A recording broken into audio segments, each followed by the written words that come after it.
ከሁለቱም ክልሎች የተውጣጡ የማህበረሰብ ክፍሎች የክልል መንግስታቱን ጨምሮ ከፌዴራልም ጨምሮ እንደዚሁ የፌዴራል መንግስትን ተወካዮች ጨምሮ ባሉበት ጉባኤ የምንለዋለን አደረጃጀት ምርጫ ነበረ ዛሬ።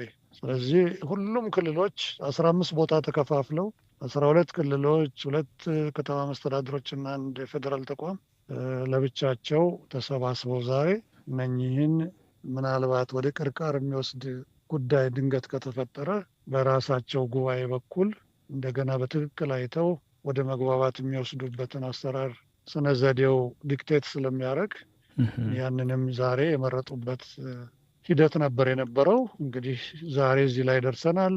ነገ እረፍት ይኖራቸዋል እና ሰኞ ነው ስራ እንደገና የሚጀምሩት። ስለዚህ ሰኞ ዕለት አሁን ትልቁ የ500 ጉባኤ ነው የሚካሄደው። ሰኞ ዕለት በዚህ በፓነል ኦፍ ኤክስፐርቶቻችን አማካኝነት በዚህ 250 ጉባኤ በሚካሄድበት ጊዜ በደንብ ያልተብላሉ ወደ መሀል ሊያመጡ የሚረዱ የኤክስፐርቶች ፕሬዘንቴሽን ወይም አቅርቦት ይኖረናል።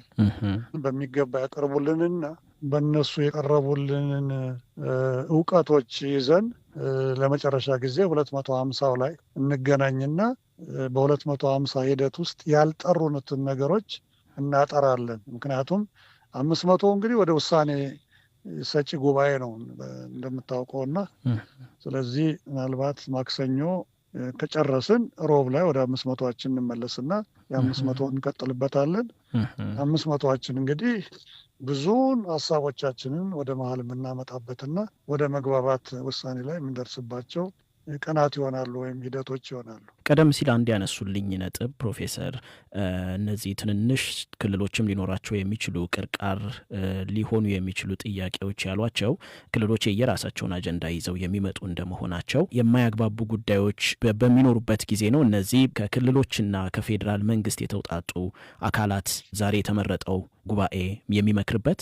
አዎ እንግዲህ ምንድን ነው አሁን በዚህ በመግባባት ሂደት ውስጥ ከከባቢ ጋራ የተፈጠሩ ክስተቶች ላይ ትኩረት ከመስጠት ይልቅ ትልቁን ስዕል ወይም ኢትዮጵያ የምትባለውን ሀገራችን አይተን ነገር ግን በዚያ ውስጥ የሁላችንም ማንነት ለምሳሌ ማንነት ጥያቄ ከሆነ ነው ያለኝ እኔም ማነሳው ጥያቄ እኔን የግሌም ብቻ ሳይሆን በአጠቃላይ ስለማንነት የማነሳው ጥያቄ ብዙዎቻችን የተለያየ ቦታ የምንገኝ ሰዎችን ያ የማንነት ጥያቄ ሊነካን ስለሚችል እነኚህ ጥያቄዎች የሚወክሉ መሆን ይኖርባቸዋል። ነገር ግን ቀደም ብዬ እንዳልኩት በተለይ ክልሎችን ትንንሽ ስል በሳይዝ ማለቴ ነው እንጂ ሁላቸውም ክልሎች ሁሉም ማንነቶች እኩል ናቸውና በእንደዚህ አይነት ችግር በሚከሰትበት ጊዜ ምናልባት ትልልቆቹ ትንሾቹ ላይ ተጽዕኖ እንዳያደርሱ በጋራ የሚወስኑበትን መድረክ ለመፍጠርም ጭምር ነው። ምናልባት የተፈራው ቅርቃር ላይከሰትም ይችላል። ካልተከሰተ እሰየው ነው። እንደዚያም ተሆኖ ግን መግባባት ላይ የማይደረስባቸው ጉዳዮች በአጠቃላይ ከተከሰቱ በተቀመጠልን ሜቶዶሎጂ ወይም ስነ ዘዴ መሰረት የሚደረገው ነገር ምንድን ነው? ውሳኔውን ወደ ውጭ ማውጣትም አንዱ አማራጭ ነው። ወደ ውጭ ማውጣት ማለት ለምሳሌ ህዝቦች በአጠቃላይ ኢትዮጵያውያን በህዝበ ውሳኔ አካሄድ እንዲወስኑ ማድረግ ነው። ወይም ደግሞ አንዳንዶቹን በይደርም ማስቀመጥ ይቻላል። ብዙ ጊዜ ዳያሎግ ላይ ወይም ምክክር ላይ እንደዚህ አይነትም አካሄድ አለ። ለምሳሌ እነኛ ሀሳቦች ፓርክ ይደረጉና የሚቀጥለው ትውልድ ወይም በሚቀጥለው ጊዜ በተለየ መልኩ ሊታዩ የሚችሉ ሊሆኑ ይችላሉ። ነገር ግን የቅድሚያ የሚሰጣቸው እጅግ መሰረታዊ የሆኑ ለከፍተኛ እስካሁን ድረስ ግጭትም ጦርነትም ለመሳሰሉት የዳረጉን ልጆቻችንን ወደ ዱር ወደ ጫካ የወሰዷቸው አጀንዳዎች እና የመሳሰሉት በትክክል መታየት አለባቸውና ስለዚህ ትኩረት ለነሱ ይበልጥ የሚሰጥ ይሆናል። ስለዚህ ምናልባት ከመጀመሪያው ጀምሮ ሲካሄድ በነበረው አካሄድ ነው የሚካሄደው ወይስ እዚህኛው ጉባኤ ውስጥ እንደዚህ ኤሊቶች ናቸው ሊመረጡ የሚችሉት? ምናልባት የተለየ ውሳኔ ስለሚፈልግ ማህበረሰብ በጭራሽ ኤሊት እዚህ እኛ ሂደት ላይ ምንም አይነት ዲስክሪሚኔት የሚያደርግ ነገር የለም። ምክንያቱም አርብቶ አደሮች፣ አርሶ አደሮች ራሳቸው እስከተመራረጡ ድረስ እስከ ላይ ድረስ መቅረብ ይችላሉ። ስለዚህ ክልሎችን የሚወክሉ አካላት እርስ በርስ ተመራርጠው ነው የሚመጡት። ራሳቸው ናቸው የሚወስኑት። ራሳቸው ለምሳሌ ከኦሮሚያ የመጡ ተሳታፊዎች ካሉ የማህበረሰብ ተወካዮችን ራሳቸው ይመርጣሉ። አካል ጉዳተኞች ራሳቸው ይመርጣሉ። የሴት የወጣት የመምህራን ተወካዮችን ራሳቸው ይመርጣል። አንዳንዶቹን ተቋማቱ ይመርጣሉ። ለምሳሌ የሃይማኖት ተቋማትን ራሳቸው ሃይማኖቶቹ ይመርጣሉ። መንግስት ለምሳሌ የተሰጠው ኮታ ይመስለኛል 4 ነው። እነኛን 4 የክልል መንግስታት ወይም የፌዴራሉን ጨምሮ 4ቱን ራሱ መርጦ ይልካል። ምክንያቱም መብት አለው። ቀደም ብለው የተመረጡትና የሰጡትን ሊስት ተመርኩዘው ነው የሰዎቹንም ስም የሚሰጡት። ኦኬ፣ ከታች ጀምሮ በእያንዳንዱ አጀንዳ ላይ መግባባት እየተደረሰ የሚመጣ። አሜሪካ በቅርቡ ከተለያዩ የአፍሪካ ሀገራት ጋር የገባችው የጤና ስምምነት ውዝግብ ፈጥሯል። ስምምነቱ በአንዳንድ ሀገራት ተቃውሞ የገጠመው ሲሆን ሙሉ በሙሉ ያልተቀበሉትም አሉ። ኢትዮጵያ ይህንን የሁለትዮሽ ስምምነት በታህሳስ 2018 ተፈራርማለች። አሜሪካ ስምምነቱ የበሽታዎች መከላከል አቅምንና የጤና ስርዓትን ለማጠናከር ያለመ እንደሆነ ብትገልጽም የሰብአዊ መብት ተሟጋቹ ሂውማን ራይትስ ዎች ስጋት አለኝ ብሏል። ለመሆኑ የጤና መረጃው ምንድን ነው? ለምንድን ነው የሚሰበሰበውስ? አሜሪካ እነዚህን የጤና መረጃዎች ለምንድን ነው የምትፈልገው? በጉዳዩ ላይ ፍሬዎት ካሳ ባለሙያ አነጋግራለች። ባለሙያው ዶክተር አበባየሁ ንጉሴ ይባላሉ። በአሜሪካ ፔንሲልቬኒያ ስቴት ዩኒቨርሲቲ ሕክምና ኮሌጅ የህብረተሰብ ጤና ሳይንስ ባልደረባ ናቸው። የጤና መረጃ ማለት ማንኛውም ጤናን በተመለከተ የግለሰቡ ወይም የማህበረሰብ ጤና እነኛ መረጃዎችን የያዘ መረጃ ምንድነው ማለት ማንኛውም ነገር ሊሆን ይችላል። ይህም ታሪክ ሊሆን ይችላል። የግለሰቡ የላቦራቶሪ ውጤቶች አሉ። ያው ሌሎችም ለምሳሌ የክትባት አገልግሎት መረጃዎች አሉ። እንዲሁም የሆስፒታል መረጃ አለ። እዚህ ጋር እንዲሁ ግልጽ ለማድረግም ያው ለአድማጮችም የግለሰብ ጤና መረጃ እና የማህበረሰብ ጤና መረጃ ስንል ያው ሁለቱ ይለያያሉ። እንግዲህ አሜሪካ $1 ቢሊዮን ስምምነት ነው ከኢትዮጵያ ጋር እንደተፈራረመች የተገለጸው። ይህም ደግሞ በ5 ዓመት ውስጥ የሚሰጥ እንደሆነ ተገልጸዋል። ግን ቅድመ ሁኔታዎች እንዳሉት ተነግሯል። ቅድመ ሁኔታዎቹ ምን እንደሆኑ ግን አይታወቅም እና ዝርዝር የወጣ መረጃ የለም። አሜሪካ የምትፈልገው የጤና መረጃዎች ምን አይነት ናቸው? እንግዲህ መረጃ ዋን ወይ ነው የሚሆነው። ለምሳሌ አሜሪካ ለኢትዮጵያ የምትሰጠው መረጃ የላት እና ኢትዮጵያ ለአሜሪካ የምትሰጠው እና እንግዲህ ዝም ብሎ ከፊት የተጻፈውን የፌስ ቫሊዩ እንትኑን ብንወስደው ያው ከተላላፊ በሽታዎች ጋር ተያይዞ ያሉ መረጃዎችን ያው የላቦራቶሪ መረጃዎችም እንደዚሁ የሚሰበሰብባቸው ይኖራሉ። የወረርሽኝ ምልክቶች ወይም ሰርቬላንስ እንትኖችን የማይሆኑበት እንትን አሉ። ሌሎችም ዲጂታል መረጃዎች አሉ። እነኛንም የሚሰበሰብበት እንትኖች ይኖራሉ ማለት ነው። ኢቨን የጤና ስርዓት አፈጻጸሙ የሚያውቁበት ማለት ነው። እንግዲህ እዛ ላይ እንደተገለጸው ያው ብዙ ጊዜ እነኛ መረጃዎች የሚሰበስቡት እነሱ ለምሳሌ ለፕላኒንግ ለምን እንዳልሽው አሁን ኢንቨስትመንት ነው። ኢንቨስትመንት ስለሆነ ያ ለፕላኒንግ ፐርፐዝ ይረዳል። እዛም ደግሞ ሀገር ቤት ላለው ከማጠናከር አንጻር የጤናውን ተቋም አካባቢ ጭምር የተደረገውን ውጊያ አብነት አድርጎ ጠቅሶታል። በፋኖ ኃይሎች ቁጥጥር ስር የሚገኙ የደቡብ ጎንደር በርካታ ወረዳዎችን ጠቅሶም አስተዳደሮችን ማቋቋማቸውንም አትቷል። የፋኖ ኃይሎች ያልተማከለ አደረጃጀትና የውጊያ ስልት የፌዴራሉ አገዛዝ ማሸነፍ እንዳይችል ሰቅዞ ይዞታል ሲልም አክሏል። ነገር ግን ይህ አደረጃጀታቸው የፋኖ ኃይሎች አንድ ሆነው ወደ ፖለቲካዊ ስልጣን እንዳይመጡ አድርጓቸዋል ሲል ተቋሙ ያትታል። የብልጽግናው አገዛዝ ከሰሞኑ እያደረገ ያለው ተከታታይ ዘመቻ ደግሞ የአየር ኃይሉን ጭምር ጥቅም ላይ ያዋለበት ጀነራሎቹን በትውልድ አካባቢያቸው በመመደብም ስምሪት እየሰጠበት ነው። በዚህ መልኩ በተለያዩ ጊዜያት ዘመቻዎች እየታወጁ ጦርነቱ ሲደረግ በሰላማዊ ዜጎች ላይ የሚደርሰው ጉዳት ግን ዓለም አቀፋዊ ትኩረት ተነፍጎታል። በእርግጥ ኢሰመኮን ጨምሮ የተለያዩ ተቋማት እየደረሰ ያለውን ግፍና በደል ማጋለጣቸው ይታወቃል። ዓለም አቀፉ ማህበረሰብ በተባበሩት መንግስታት ድርጅት ጠቅላላ ጉባኤና በመካከለኛው ምስራቅ ጉዳይ ውጥረት ላይ ባለበት በዚህ ወቅት አገዛዙ የድሮን ጥቃቶችን እየፈጸመ ነው የሚሉት የፋኖ አመራሩም በሰላማዊ ዜጎች ላይ እየደረሰ ያለውን ጉዳት ተቃውሟቸውን መግለጽ የተሳናቸው በተለይም የክልሉ ልሂቃን በታሪክ ይጠየቃሉ ሲሉ አንስተዋል። የሆነው ሆኖ በክልሉ አሁንም ወታደራዊ ጥቃቶችና ስምሪቶች እንደቀጠሉ ናቸው። ዛሬም ከባህር ዳር ወደ ደቡብ ጎንደር አቅጣጫ በርካታ ወታደራዊ ተሽከርካሪዎች ሲጓጓዙ ታይተዋል።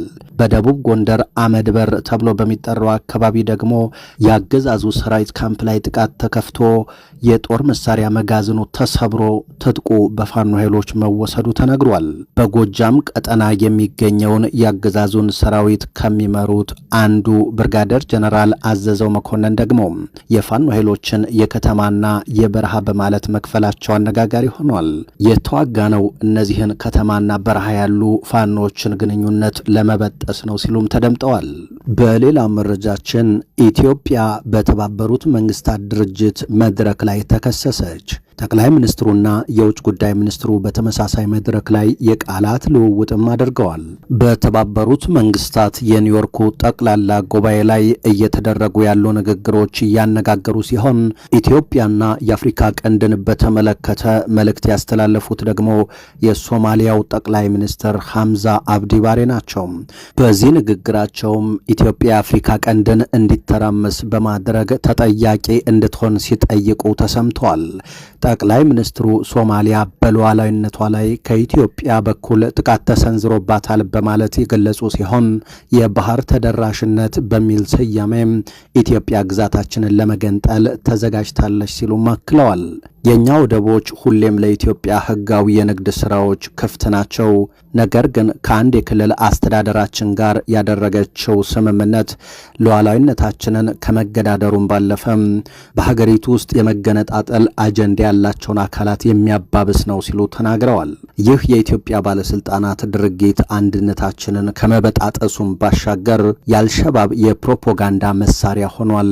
አልሸባብም ጽንፈኞችን ለመመልመል ተጠቅሞበታል ሲሉ ተናግረዋል። የዓለም አቀፉ ማህበረሰብ ለዓለም አቀፍ የግዛት ህግጋቶች መከበር ከጎናችን እንዲቆም እንጠይቃለን ያሉት ጠቅላይ ሚኒስትር ሐምዛ አብዲ ባሬ ኢትዮጵያን የአፍሪካ ቀንድን በማተራመስ ተጠያቂ መሆን አለባት ሲሉም አክለዋል። ለዚህ የጠቅላይ ሚኒስትሩ ንግግር በዛው መድረክ ምላሽ የሰጡት ደግሞ የውጭ ጉዳይ ሚኒስትሩ ታዬ አጽቀሥላሴ ናቸው። ኢትዮጵያ ከቀጠናው ሰላምና መረጋጋት ጋር በተገናኘ የሚቀርቡባት ክሶችና ወቀሳዎች በፍጹም አትቀበላቸውም ያሉት አቶ ታዬ ሽብርተኝነትን ከመዋጋት የሚያግዳት አንድም ነገር የለም ሲሉም ተሰምተዋል። በሌላ መረጃ ኢትዮጵያውያን በጸሎት እንዲያስቡን እንጂ መንግስት የሚረዳን አይመስለኝም ሲሉ በሊባኖስ የሚኖሩ ኢትዮጵያውያን ተናገሩ። አንድ ዓመት ሊሞላው ጥቂት ቀናት የቀሩት የመካከለኛው ምስራቅ ጦርነት አሁንም የቀጠለ ሲሆን እስራኤልና የሊባኖሱ ሄዝቦላህ አዲስ ጦርነት ጀምረዋል። ኢትዮጵያውያን ከሚኖሩባቸው የመካከለኛው ምስራቅ አገራት መካከል አንዷ የሆነችው ሊባኖስ ዋና ከተማዋ ቤሩትን ጨምሮ ሌሎች የሀገሪቱ አካባቢዎች በእስራኤል የአየር ላይ ጥቃት ሰለባ ሆነዋል። ይህንን ተከትሎም በሊባኖስ የሚኖሩ ከ30 ሺህ በላይ ኢትዮጵያውያን ዜጎች ከቀሪው የሀገሪቱ ዜጎች ጋር የደህንነት ስጋት ውስጥ ወድቀዋል። ለደህንነቷ በመስጋት ስሟ እንዳይጠቀስ የፈለገች አንድ ኢትዮጵያዊት ነበለት በሚባለው ቦታ ትኖር እንደነበር ትናገራለች። በአካባቢው ተከታታይ የእስራኤል የአየር ላይ ጥቃቶች መፈጸማቸውን ተከትሎ ወደ ቤሩት ከአሰሪዎቿ ጋር በመሆን ከተሰደደች 4ኛ ቀኗ መሆኑን ገልጻለች። ራሴንና ቤተሰቦችን ለመርዳት ወደ ሊባኖስ ከመጣሁ 8 ዓመት ሆኖኛል። ከ6 ቀን በፊት የጎረቤታችን ቤት በአየር ሲመታም ሁላችንም ፈርተን ወደ ቤሩት መጣን የምትለው ይህች አስተያየት ሰጪ ሁኔታው ያስፈራል ብላለች። ቤሩት ሰላም መስሎን ነበር የመጣ ነው። ሆቴል ውስጥ ነው ከአሰሪዎቼ ጋር ተጠልለን ያለ ነው። አሰሪዎቼ ሆቴል ውስጥ ለረዥም ቀን የሚያቆየን ገንዘብ የለም ሲሉ ሰምቻለሁ።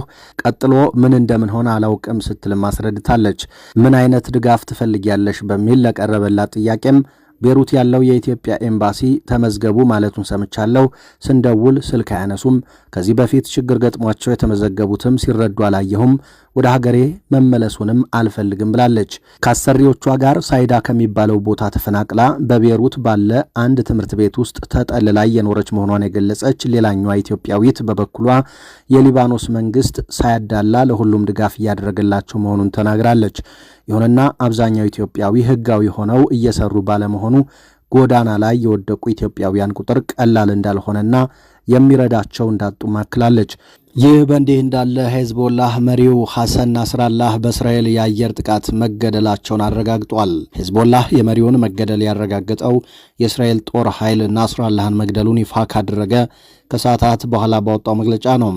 በኢራን የሚደገፈውና ባለፉት ቀናት ሊባኖስ ውስጥ የሚገኙ ይዞታዎቹ በእስራኤል የአየር ጥቃት ኢላማ ሆነው ጥቃት ሲፈጸምበት የሰነበተው ሄዝቦላህ መሪው የተገደሉት አርብ ዕለት በተፈጸመ የአየር ጥቃት መሆኑን ገልጧል። የእስራኤል መከላከያ ዛሬ ቅዳሜ ጠዋት ባወጣው መግለጫ በተፈጸመው ጥቃት የሄዝቦላህ መሪና ሌሎችም ከፍተኛ የቡድኑ አመራሮች በጥቃቱ ተገድለዋል። የእስራኤል መከላከያ እንዳለው በሄዝቦላህ ዋና መቀመጫ ኢላማ በተደረጉ ጥቃቶች መሪውና ሌሎች አመራሮች ተገድለዋል። አካባቢው በቤሩት የሚገኘው ዳሂህ የተባለ ስፍራ እንደሆነና መኖሪያ አቅራቢያ ያለ የውስጥ ለውስጥ መሿለኪያ እንደነበር ተገልጿል። የእስራኤል መከላከያ ኃይል ጠቅላይ ኤታማዦር ሹም ሌትናንት ጀነራል ሄርዚ ሃሌቪ ዛሬ ረፋድ ላይ ሰራዊታቸው ሐሰን ናስራላህን መግደሉን ካሳወቀ በኋላም ባስተላለፉት የቪዲዮ መልእክት እስራኤል ጠላቶቿን እንደማትለቅ ገልጸዋል። መልእክቱ በጣም ግልጽ ነው። የእስራኤልን ዜጎች አደጋ ላይ የጣለ ማንም ቢሆን በሰሜንም ይሁን በደቡብ እንዲሁም ከዚያ ባሻገር እንዴት አድነን እንደምናገኘው እናውቃለን ብለዋል። ይህ የጠቅላይ ኤታማዦር ሹሙ አጭር የቪዲዮ መልእክት በሰራዊቱ የማህበራዊ ሚዲያ ገጾች ላይ የወጣው የሄዝቦላህ መሪ ሐሰን ናስራላህን ሰራዊቱ እንደገደለ መግለጫ ከወጣ ከአጭር ጊዜ በኋላ ነው። ሄዝቦላህ የመሪውን መገደል በቴሌግራም ገጹ በኩል ባረጋገጠበት ረዘም ያለ መልእክቱ የትግሉ መሪ ክቡርነታቸው ታማኙ አገልጋይ ወደ ፈጣሪያቸው ሄደዋል በማለት መገደላቸውን አሳውቋል። ሄዝቦላህን ጨምሮ ከእስራኤል ጋር የሚካሄደው ፍልሚያና ለጋዛና ለፍልስጤማውያን የሚሰጠውን ድጋፍ እንዲሁም ሊባኖስንና የተከበረውን ሕዝቧን በቆራጥነት መከላከሉን ይቀጥላል ብሏል። እስራኤል አርብ ዕለት በዋና ከተማዋ ቤሩት ውስጥ ጥቃቱን የፈጸመችው የሄዝቦላህ አመራሮች ባሉበት አካባቢ እንደሆነ ተገልጿል። የእስራኤል የአየር ኃይል ምሽት ላይ ቤሩት ውስጥ ከባድ የአየር ጥቃት ሲፈጽም ነበር። ኢላማ ያደረጋቸውም ሐሰን ናስራላህና የሄዝቦላህ ወታደራዊ መሪዎችን እንደነበር ተገልጿል። የተወደዳችሁ አድማጭ ተመልካቾቻችን ለዚህ ሰዓት ከተለያዩ ታማኝ መረጃ ምንጮች የደረሱን አዳዲስ መረጃዎች እነዚህ ናቸው። ነገ